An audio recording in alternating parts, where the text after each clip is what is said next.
There's a comprehensive report released by the Centers for Disease Control and Prevention this week about antibiotic resistance in the United States.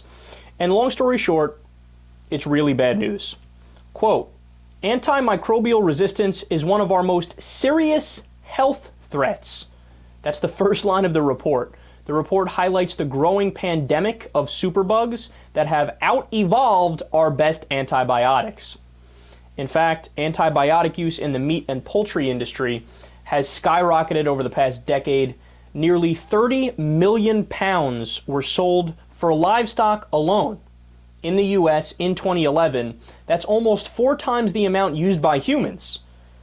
So that means that 73% of all antibiotics sold in America go specifically to meat production. And then the question arises, what happens when you overuse antibiotics like that? Well, the result is that the bugs evolve. It's basic survival of the fittest. So the antibiotics will kill off the weaker bugs, and then the superior ones are the only ones left, so they mate, and then their offspring are just as superior as they are, which means that the antibiotics don't kill that superior breed. I mean, it's evolution happening right in front of our eyes.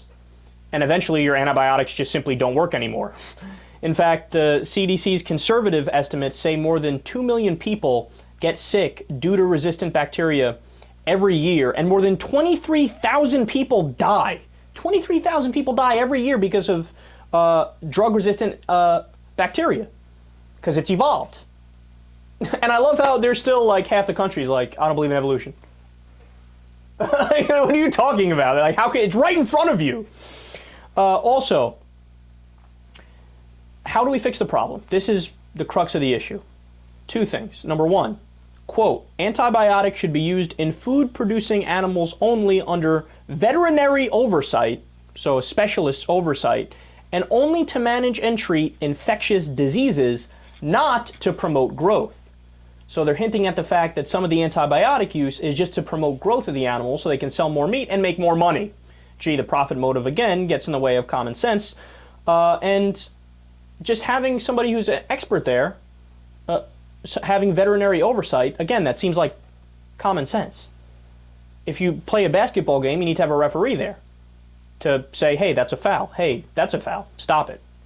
Well, if you are creating meat and you have the potential to spread mass disease by how you're creating it, well, maybe you should have a specialist there who says you can't use the antibiotics in that way. That'll make the problem worse. And the second thing is the FDA has laid out recommended guidelines. That's the key word, recommended guidelines on proper use of antibiotics. To which I say, yeah, make those law.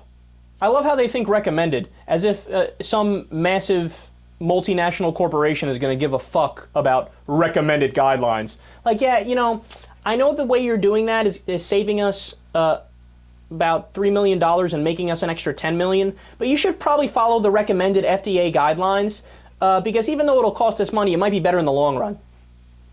Yeah, that's a conversation that's happening right now at a mega meat corporation, sure. And yet again, this is another example. Passing these laws to fix the problem should be incredibly easy. If our politicians weren't bought by the meat companies. This is the same thing at work. The lobbyists of the meat companies give money to the politicians, Republicans and Democrats. And then those guys never crack down and do actual stiff regulation and mandatory regulation. They do goofy, this is at the FDA, so it's separate, but they do goofy, recommended guidelines. No, you have to fucking tell them what to do. Self-regulation doesn't work. Did you learn nothing from the Great Recession of 2008 and the stock market crash in 1929? It's the same lesson. Markets can't self-regulate, but you're saying self-regulate. And the reason why they're saying self-regulate, again, it has nothing to do with what they actually believe in principle. It has to do with the fact that they are paid to say that. They are paid to look the other way and let these companies do whatever they want.